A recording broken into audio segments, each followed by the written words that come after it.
with impunity. And as I said yesterday also, in order to deliberately mislead the international community, they claimed that the terrorist Sajid Mir was dead. They came under pressure, and Sajid Mir was then brought back to life, arrested, and is now apparently in Pakistani custody. Pakistan is also home to a very large number of UN proscribed, as well as UN proscribed terrorists, as well as terrorists proscribed by a number of other governments in the world, including, of course, the Lashkar-e-Taiba and the Jaish-e-Mohammed, as well as their leaders, Masood Azhar and Hafiz Mohammed Saeed. आपने देखा होगा हाल ही में पिछले कुछ दिनों में पाकिस्तान के रक्षा मंत्री और उनके पूर्व विदेश मंत्री दोनों ने इस बात को माना है कि पाकिस्तान का ऐसे ग्रुप्स के साथ जो रिश्ता है वो क्या रहा है. Both the defense minister and the former foreign minister of Pakistan, I think they've done a more eloquent job of this than I could ever do in terms of describing their country's implication in international terrorism and their involvement in housing these kinds of groups. दूसरा जो विषय है वो है पाकिस्तान का जो एक दावा है कि एक इंटरनेशनल impartial investigation होना चाहिए, एक joint investigative committee होनी चाहिए. These calls for jointly investigating this heinous and barbaric attack in Pahलग. Again, I think you know the history well on this. You know the track record well, and it is not a bright track record insofar as Pakistan is concerned. In fact, in the pursuit of justice for the victims of multiple terrorist attacks, whether it be Mumbai in 2008, in Pathankot in 2016, or many others. But in particular for these two attacks, India had offered to cooperate. India provided forensic evidence and urged Pakistan to bring the perpetrators of these attacks to justice. We, in particular with regard to the Mumbai attacks of 2008, where a Pakistani Lashkar-e-Taiba terrorist was captured alive, India provided extensive information and evidence related to the involvement of Pakistani terrorists in this attack. Cases were registered, but you are all aware that these cases have not progressed despite the formation of judicial teams, etc. And Pakistan has consistently stonewalled all efforts to move the investigation along. In fact, with regard to the Pathankot attack as well, a joint investigative team was formed. We gave access, unprecedented access, I should say, to Pakistani team to the site of the attack. Details of call records data and DNA, etc. were shared with Pakistan. We had shared with them details related that we had been able to access to the addresses of terrorists. We presented evidence against the office bearers of Jaish-e-Mohammed who had conspired in the attack and the handlers of the terrorists who facilitated them and guided them in. But there has been no movement on this. So in all of this, I think the experience has not been positive, and it certainly doesn't give us the confidence now to take at face value Pakistani assertions of wishing to participate in a joint investigation. These are just delaying tactics. These are just stonewalling tactics.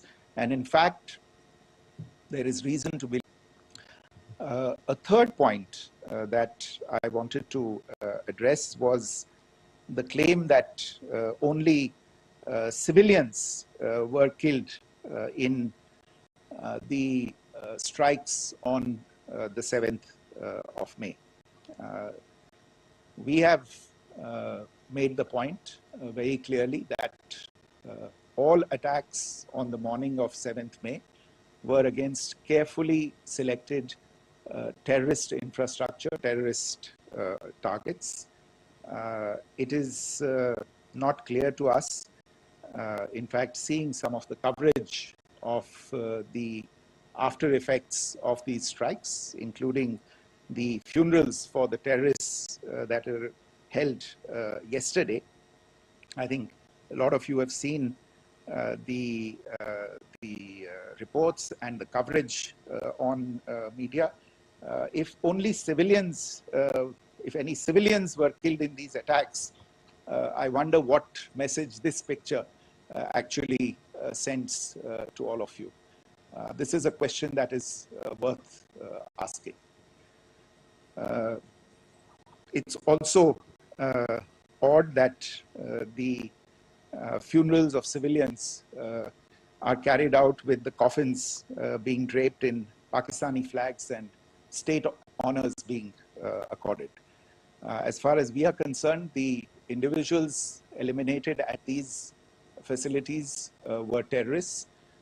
Giving terrorist state funerals may be a practice in Pakistan. Doesn't seem to make much sense to us. Pakistan has also claimed that India deliberately attacked religious sites. This is completely false again.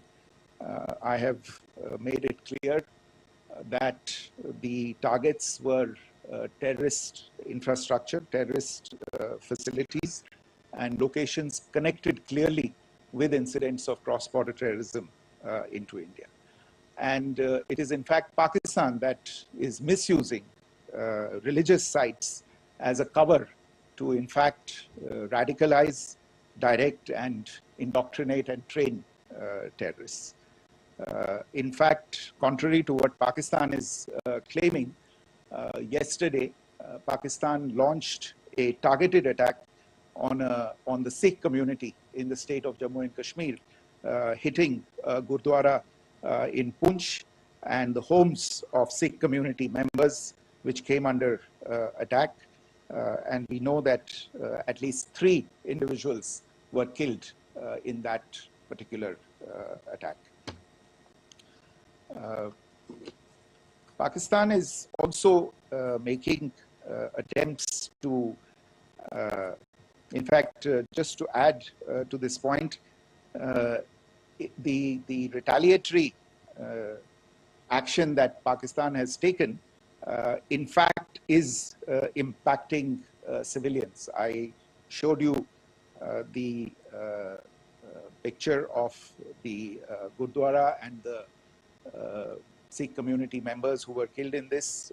There are other civilians also who've been killed and injured in these attacks. In fact, since yesterday morning, a total of 16 civilians have been killed and 59 others have been injured in the attacks by Pakistan. Not only this, Pakistan is also making attempts as part of its disinformation campaign to paint our action with regard to cross-border terrorism through the communal angle.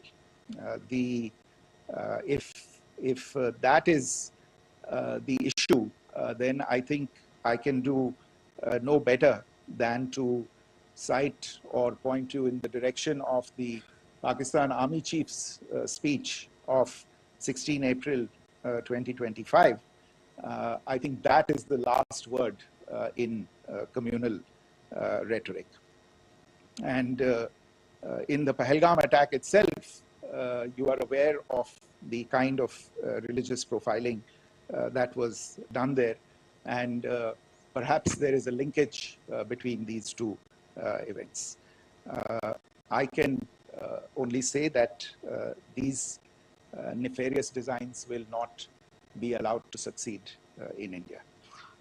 And it is to be noted that people from all faiths, all religions, all regions in India have unequivocally, not just in India but around the world, have condemned these attacks. The Pakistani claims of now responding to India's strikes of the 7th of May. As I said right at the outset, it is India which is responding. The original escalation was by Pakistan on the 22nd of April. We are the ones who are responding to that escalation with the action that was taken yesterday morning. And again, I would like to emphasize that the action was restrained. It was directed towards non-civilian, non-military targets and confined to terrorist camps. And again, as we have been saying since yesterday, any further action by Pakistan, some of which we are seeing today, is nothing but escalation by Pakistan now, once again, and will be responded to and is being responded to appropriately. One point that I wanted to also address was the allegations to the targeting of a dam, the Neelam Jhelum project in Pakistan-occupied Kashmir.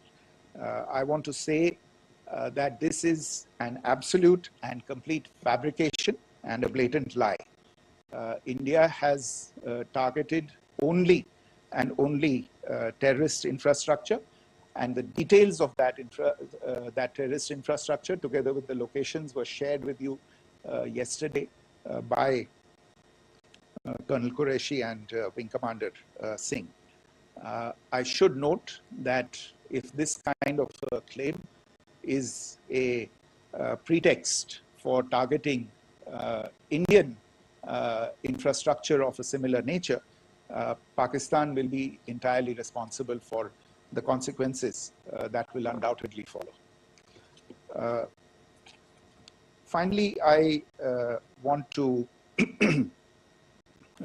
address the some issues that have been raised related to the Indus Waters Treaty and the disinformation that has been raised in regard to that as well. The fact is that there have been fundamental changes in the circumstances in which the Indus Waters Treaty was concluded, and they call for a reassessment of the obligations under the treaty. Over the last year and a half to 2 years, India has been in communication with the government of Pakistan. We've sent several notices to them requesting for negotiations to discuss modification of the treaty. India has for 6+ decades now honored the treaty, even during periods when Pakistan imposed multiple wars on us, and even when relations were adversarial. Pakistan is the one that has been acting in violation of the treaty, deliberately creating legal roadblocks in India exercising its legitimate rights on the Western rivers. Any projects that India sought to build on the Eastern rivers, and even on the Western rivers, which we are allowed to by the treaty, were always challenged by Pakistan, thereby hampering our rights to utilize our legitimate waters under the treaty. In fact, if you see, the preamble of the treaty itself states that the treaty was concluded in a spirit of goodwill and friendship. Mark those words, concluded in a spirit of goodwill and friendship. ये भारत का धैर्य और भारत की सहनशीलता है जो 65 साल से हम इतनी प्रोवोकेशन के बावजूद इस ट्रीटी को निभा रहे हैं. However, as has been made clear earlier as well. Pakistan has not responded to our request to enter into negotiations for a reassessment of the obligations under the treaty. A number of conditions have changed. This is a treaty that was based on the engineering techniques of the 50s and the 60s. We are living through the first quarter of the 21st century. Technological changes and technological advancements have to be taken into account. There are demographic changes. There are climate changes that have taken place. There is the imperative of clean energy. And of course, the terrorism that Pakistan has wreaked in the state of Jammu and Kashmir itself has hampered India's ability to exercise its rights under the treaty.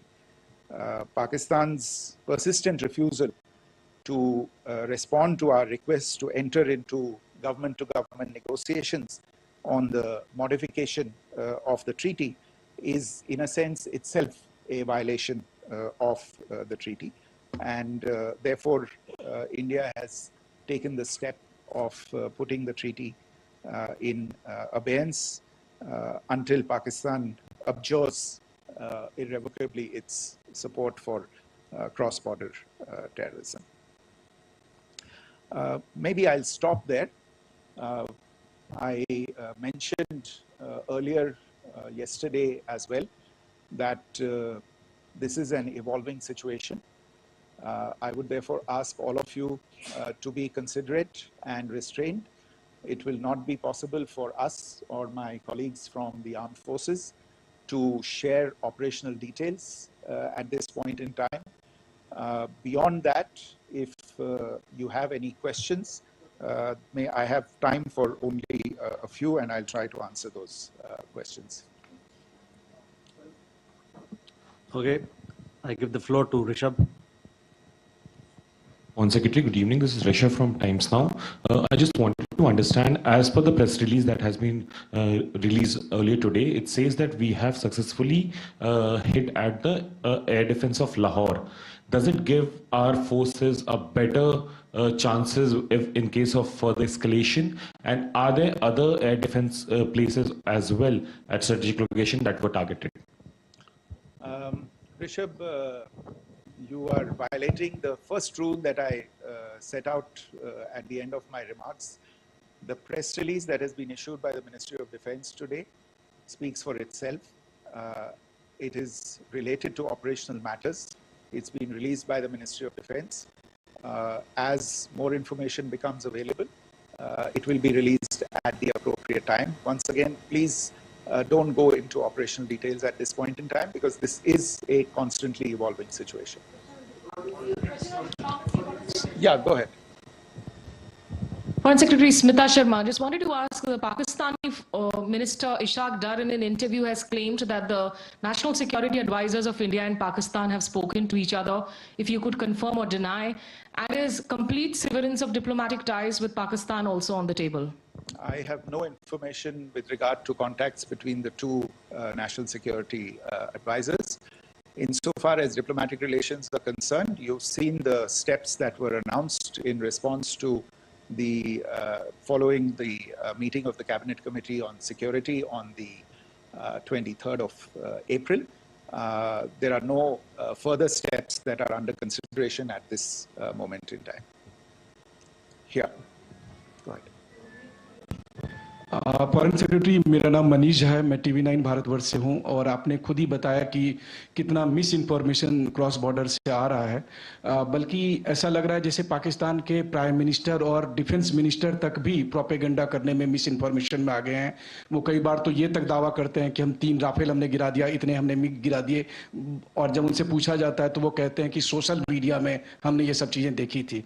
तो अगर आधिकारिक तौर पर अगर आप कुछ कह सकें इस पर, ताकि उन्हें भी समझ में आए कि इस तरह के प्रोपेगेंडा नहीं चलने वाला है। देखिए, जब सही समय होगा तो आधिकारिक तौर पे इसके बारे में सूचना दी जाएगी, लेकिन जो आपका प्रश्न है कि प्रधानमंत्री और उप प्रधानमंत्री और विदेश मंत्री, उनके रक्षा मंत्री इस तरह की बातें कर रहे हैं, तो इसमें अचरज की कोई बात नहीं है। आखिरकार ये एक देश है जिसने अपना इसका जन्म लेते ही झूठ शुरू हो गया था। 1947 में जब पाकिस्तानी फौज ने जम्मू कश्मीर पे दावा बोला तो उन्होंने किसी ऐसे वैसे व्यक्ति से नहीं, संयुक्त राष्ट्र से झूठ बोला कि हमारा कोई लेना देना नहीं है इससे, ये लोग जो गए हैं वो तो कबायली हैं।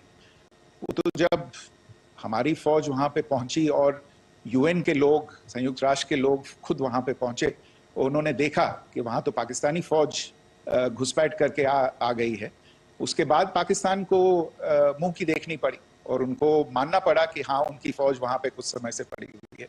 तो ये जो यात्रा है एक तरह से 75 साल पहले शुरू हो चुकी है, तो I am not surprise that this kind of disinformation is being indulged in. Yeah Siddharth. So, Siddharth from beyond. Sir, we have seen a lot of negative comments coming from the Pakistani military of escalation.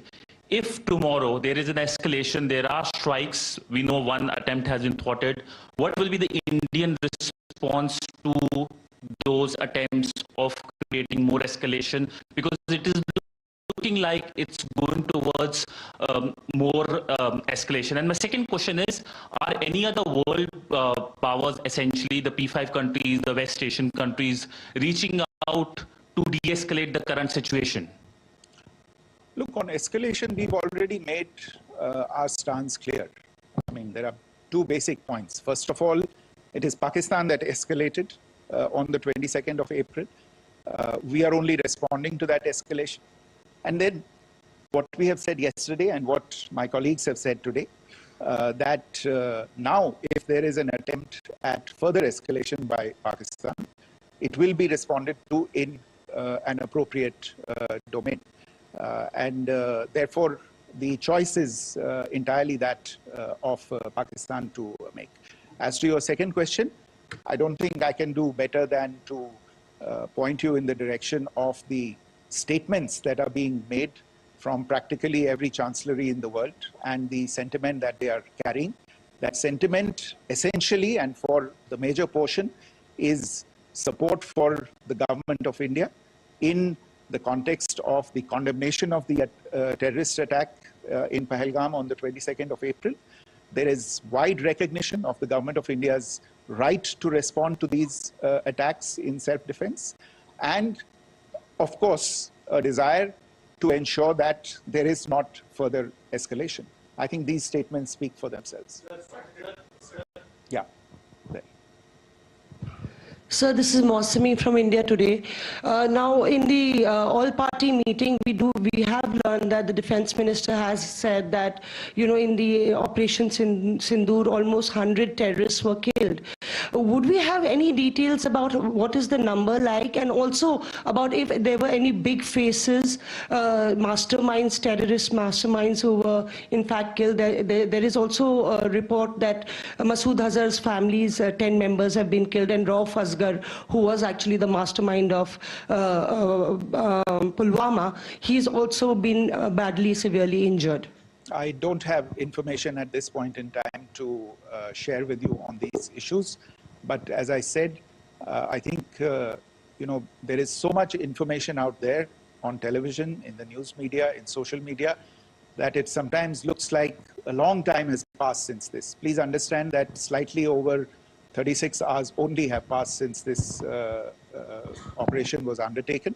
Let us have some patience. Information will come out and will be shared in due time. Shruti. Thank you, Foreign Secretary.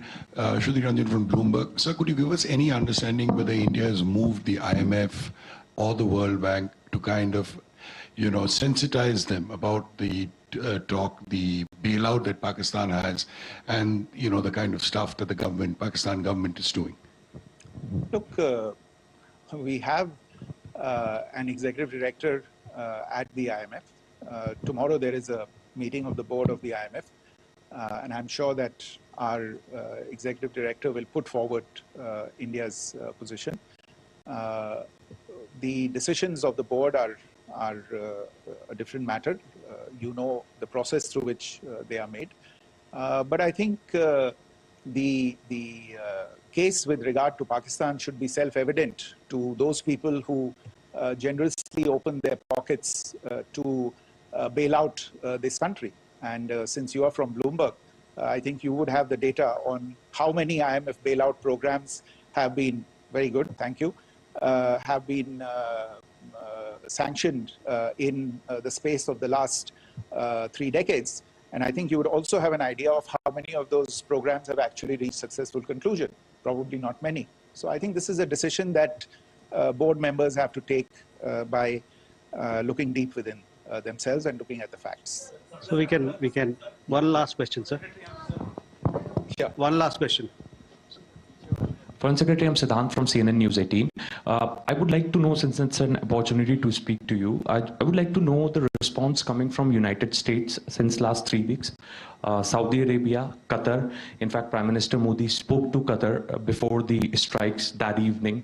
Perhaps how do you read the support coming from these countries? Perhaps traditionally they were seen on the other side. This time around, their statements are strong worded. In fact, India-Saudi joint statement also had a very strong condemnation, strong worded condemnation. United States at all level have condemned the attack and have extended support.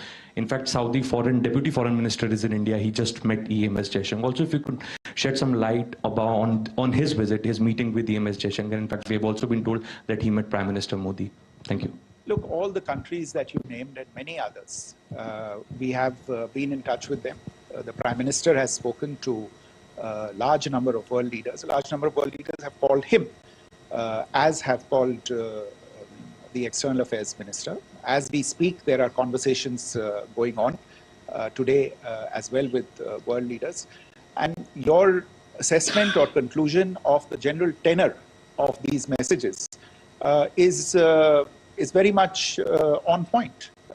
And I think this is a recognition of the fact, firstly, of the barbaric nature, the unprecedented nature and character and features of the attack in Pahलg, and a recognition of India's right to respond to this, and also a recognition of the fact that in responding, we have been nothing but responsible and have done so in a restrained, in a measured, and in a non-escalatory manner. I think that counts for something. People have taken that into account, and that is what is explaining the kinds of reactions that we are seeing.